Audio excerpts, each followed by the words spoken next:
number 5 we have the Nokia Engage. Nokia didn't know what they wanted this device to be. Was it a smartphone or a video game console? If Nokia had not made this console a hybrid, but rather had focused on making it a more simplistic handheld of the time, its cutting-edge graphics, interesting and varied library, and many games would honestly really bring this console forward. It's just the fact that it was also advertised as a smartphone, which led to the unnecessary keypad and the unnecessary calling features. But back in the early 2000s, when you bought a handheld, it wasn't the age of the iPhone like it is now. You bought it to play games, and the Nokia Engage had them, but it had a bunch of extra stuff that people didn't really want, hence adding to the price of the console. Quite a shame really, looking at how advanced it was for the time. What's ironic now is most handhelds utilized the same features as the Nokia Engage, but since it was such a primitive console, it didn't do everything to the fullest extent and to the highest of quality. It was essentially a pioneer in its field, and people weren't really ready for it. Not only that, but the awkward position in which you would take phone calls, which resembled a taco, yes, a taco, didn't really make this a cool kid's toy, hence adding to the failure of the misunderstood Engage handheld. At number 4 we have Sony's attempt at a utopian game console.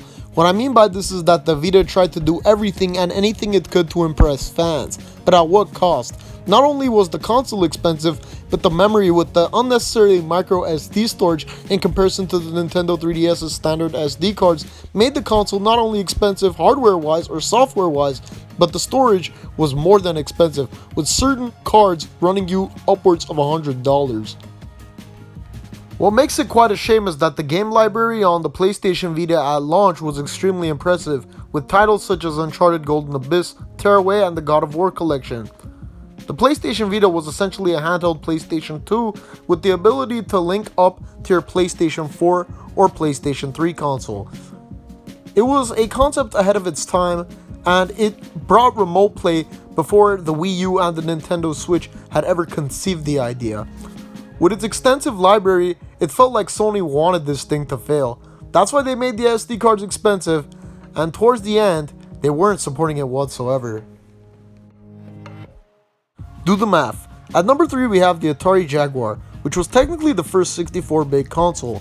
But what made this system confusing is that the hardware consisted of 2 separate 32-bit processors, hence coming to the theory that if both worked in dual function, that would result in 64-bit processing, which in turn is correct to some and incorrect to many.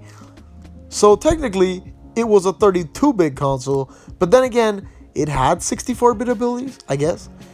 Just as confusing for the developers who really didn't know how to really utilize the full 64 bits, hence resulting in a mixed bag. There were some games that were technological marvels, such as the best Doom port of the time making its way to the console. Games like Alien vs Predator did not fail to impress either. But with developers not knowing what the hell they were doing 90% of the time, there were very underwhelming titles as well, which drew parallels to the 16-bit generation and honestly resulted in this console ending up in clearance bins, whereas it should have been a pioneer in the industry if utilized correctly. The most misunderstood console on this list is the Nintendo Virtual Boy. With Gunpei Yokoi behind the wheel, it should have been a success.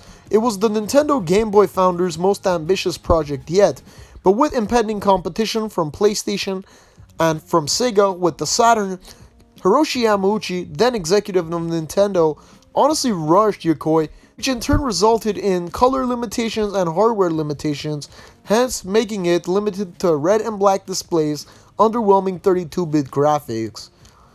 Despite this though, it was quite an ambitious console, with games such as Virtual Boy Wario Land, Galactic Pinball, and Red Alarm showcasing the ambitions that Nintendo had with this hardware.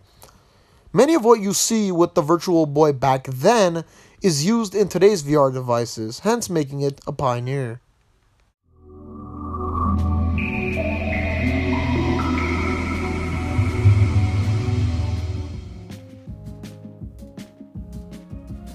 Man, that was a nostalgic jingle. The Dreamcast is at number 1, being the first console to utilize dual-screen displays even prior to Nintendo releasing the Nintendo DS in 2006. The Dreamcast was a console with gorgeous 128-bit graphics, dual screens, with the VMU being utilized as not only a memory card, but a tiny handheld packed into the controller, and the ability for 4-player multiplayer, which resulted in some of the best fighting games of that generation. This console had it all, with phenomenal titles such as Choo Choo Rocket, Space Channel 5, the Sonic Adventure series, and Jet Grind Radio. It was honestly the perfect console for the time, and it honestly boggles my mind as to how it failed. If only the PlayStation 2 had not released when it did, I feel as though it would have been a different story for Sega, and it's quite a shame thinking of it now. Alright guys, that about wraps up this phenomenal new episode from Los Angeles Tech Trends. Subscribe and like for more content. Have a good one. Peace.